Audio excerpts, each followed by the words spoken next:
कहानी की शुरुआत में हम एक जेल को देखते हैं जिसका नाम द शॉशैंक रिडेम्पशन है। यह दुनिया की सबसे सिक्योर तरीन जेल है। इस जेल में हजारों कैदी हैं, लेकिन आज तक इस जेल से कोई भी कैदी फरार नहीं हो सका, क्योंकि इस जेल की सिक्योरिटी बहुत ही ज्यादा स्ट्रिक्ट है। इस जेल में ऐसे कैदी भी हैं जिन्होंने अपनी पूरी जिंदगी इसी जेल में बिता दी, लेकिन इन्हें इस जेल से भागने का ख्याल तक नहीं आया, क्योंकि इस जेल से भागने की कोशिश करने वाले कैदी की सजा सीधा मौत है। अब यहाँ सीन कट होता है और हमें कोर्ट में एंडी नाम के एक आदमी को दिखाया जाता है, जो अमेरिका के एक बहुत ही बड़े बैंक का बैंकर है। जज उसे उसकी वाइफ और उसके लवर के मर्डर के इल्जाम में उम्र भर कैद की सजा सुनाता है, लेकिन एंडी कहता है कि मैंने ये मर्डर नहीं किए हैं। पर एंडी खुद को बेगुनाह साबित करने के लिए उसके पास कोई प्रूफ नहीं था, जिस वजह से कोर्ट का जज एंडी को उम्र भर कैद के लिए दुनिया की सबसे सिक्योर जेल दी शॉशैंक रिडेम्पशन भेज देता है। एंडी के साथ और भी कई सारे कैदी होते हैं, और जब इन कैदियों को जेल के अंदर लाया जाता है तब जेल के अंदर मौजूद बाकी कैदी आपस में शर्त लगाते हैं कि आज रात इन नए आने वाले कैदियों में से कौन सा कैदी रोएगा, और इसके लिए ये लोग एक डिब्बी सिगरेट की शर्त लगाते हैं। ये लोग बाहर लाइन से खड़े नए आने वाले कैदियों में से एक एक कैदी को चुन लेते हैं। तब रेड नाम का एक कैदी एंडी पर दांव लगाता है, क्योंकि उसे लगता है कि एंडी बहुत ही मासूम है और वो बहुत ही अमीर घर का है, जिसने कभी तकलीफ नहीं झेली, इसलिए उसे लगता है कि वो आज रात सबसे पहले रोएगा। इसके बाद सभी कैदियों को लाइन से जेल के अंदर लाया जाता है और हर एक कैदी को उसके सेल में बंद कर दिया जाता है। कुछ देर बाद रात हो जाती है और तब पुराने कैदी नए आने वाले कैदियों पर चिल्लाने लगते हैं ताकि उनमें से कोई डर जाए और रोने लगे, और ऐसा ही होता है। इन नए आने वाले कैदियों में से एक कैदी फूट फूट कर रोने लगता है और कहता है कि मुझे घर जाना है। तब वहाँ गार्ड आते हैं और उसे रोने से मना करते हैं, लेकिन जब वो आदमी रोना बंद नहीं करता तब गार्ड उसे सेल से बाहर निकालकर इतना पीटते हैं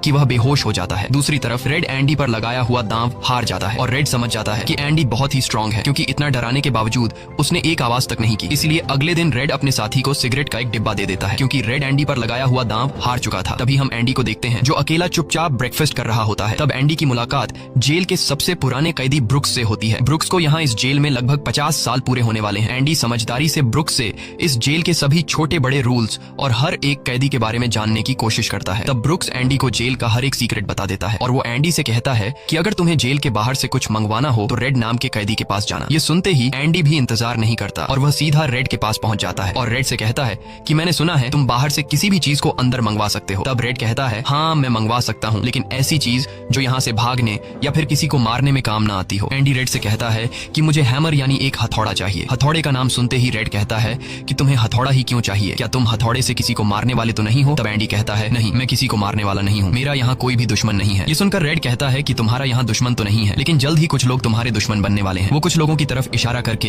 एंडी को वार्न करता है कि इन लोगों की गंदी नजर तुम पर है, इसलिए इनसे बच कर रहना। अगले दिन एंडी के कहने पर रेड उसके लिए हैमर मंगवा देता है, और जब वो हथौड़ा देखता है तो रेड हंसने लगता है, क्योंकि हथौड़ा साइज में बहुत ही छोटा होता है। और रेड मन ही मन सोचता है कि इस हथौड़े से जेल में सुरंग बनाने में 600 साल लग जाएंगे। इसके बाद रेड ब्रुक्स के जरिए एंडी के सेल तक हथौड़ा पहुंचा देता है। ऐसे ही दिन बीतते हैं और एक दिन जब एंडी लॉन्ड्री में काम कर रहा होता है तब वो 3 लोग जिनकी एंडी पर गंदी नजर होती